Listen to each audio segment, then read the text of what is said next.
As the Clyde yards contracted and unemployment climbed, the confident spending culture that had built the street's reputation began to erode. The great department stores, one by one, closed or retreated. Chains replaced independence. The architectural fabric started to fray as landlords found maintenance an increasingly unattractive proposition. The 1980s were brutal. The street didn't die, it never quite managed that, but it became a diminished version of itself, caught between a retail offer that couldn't compete with newer shopping centres and an entertainment economy that had largely migrated elsewhere.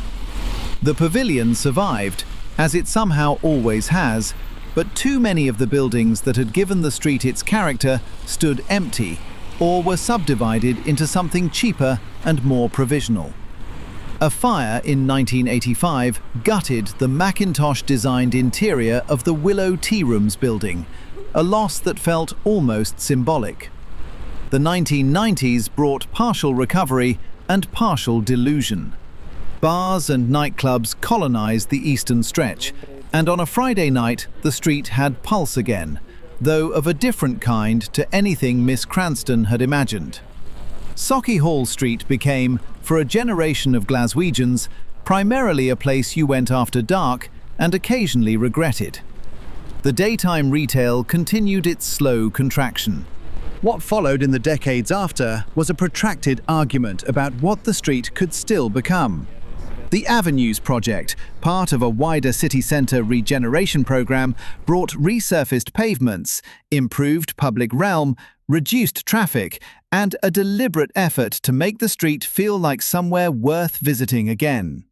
The work is still ongoing, and the transformation is visible in stages.